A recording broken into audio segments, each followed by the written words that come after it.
स्वागत है आपका एक बार फिर हमारे YouTube चैनल पर। माघ माह के अध्याय आप सुन रहे हैं। 6 अध्याय आप सुन चुके हैं। 6ठे अध्याय में आपने सुना होगा क्यों कुंडल को महानरक और विकुंडल को स्वर्ग की प्राप्ति हुई। आपने हमारे चैनल को अभी तक सब्सक्राइब नहीं किया है तो सब्सक्राइब अवश्य कीजिए, जिससे आगे के अध्याय व सनातन धर्म से जुड़ी कहानियाँ आपको आसानी से प्राप्त हो सके। आपके सब्सक्राइब करने से हमारा मनोबल और बढ़ता है और कुछ नया करने का हमारे अंदर आत्मविश्वास उत्पन्न होता है। तो 7वें अध्याय में हम सुनेंगे, दत्तात्रेय जी ने कहा, हे राजन, दूत के साथ स्वर्ग जाते हुए विकुंडल ने पूछा, हे धर्मराज, मेरा संशय दूर करने के लिए यह बताओ कि हम दोनों भाइयों को इस प्रकार अलग अलग क्यों फल मिला। हम एक ही कुल में पैदा हुए, एक ही साथ रहे, एक सा ही जीवन व्यतीत किया, एक से कर्म किए और एक ही तरह की मृत्यु को भी प्राप्त हुए। उसकी बात को सुनकर धर्मदूत बोला, हे विकुंडल, माता पिता, भाई बहन आदि कर्म के अनुसार मिलते हैं।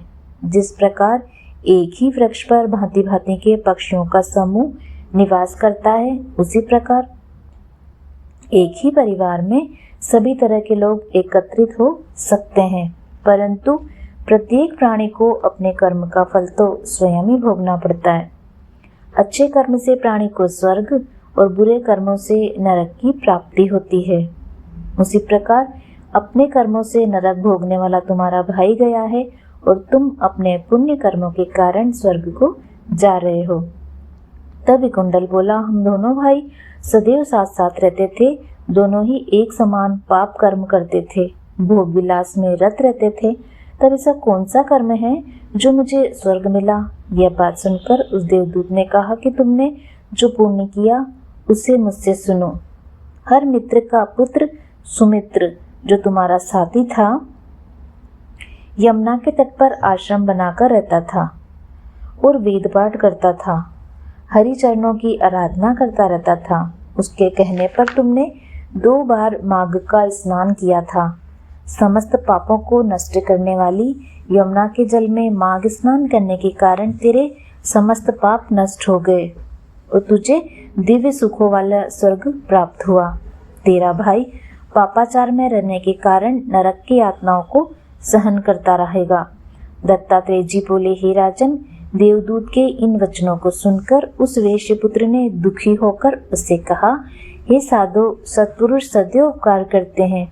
मैं आपको सर्वज्ञ जानकर प्रार्थना करता हूँ कि आप ये बताएं कि प्राणी किन कर्मों से सद्गति और किन कर्मों से नरक को प्राप्त करता है। यमदूत ने कहा, हे धर्मश्रेष्ठ, तुम्हारे इस प्रश्न को सुनकर मुझे महान प्रसन्नता है। महर्षि, मेरे पास समय का अभाव है, तथापि मैं तुम्हारे इस सुंदर प्रश्न का उत्तर अवश्य दूंगा।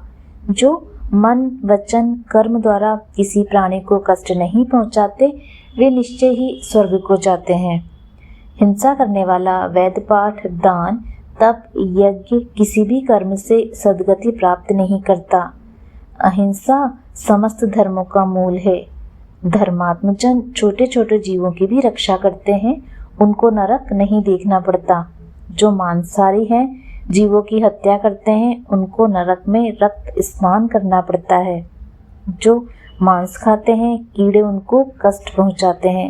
वे नाना प्रकार की पशु योनियों का सेवन करते हैं, मनुष्य जीवन पाकर भी अपंग और दरिद्री रहते हैं। इसलिए मनुष्य को चाहिए कि प्रत्येक जीव पर दया करे और किसी को नहीं सताए।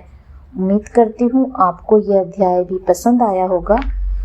इसी तरह के आगे के अध्याय सुनने के लिए आप हमारे चैनल से जुड़े रहिए। अंत तक आपने अध्याय को सुना, उसके लिए धन्यवाद। किसी भी तरह का सुझाव देने के लिए आप हमें कमेंट्स बॉक्स में अवश्य लिखिए। जय श्री कृष्ण।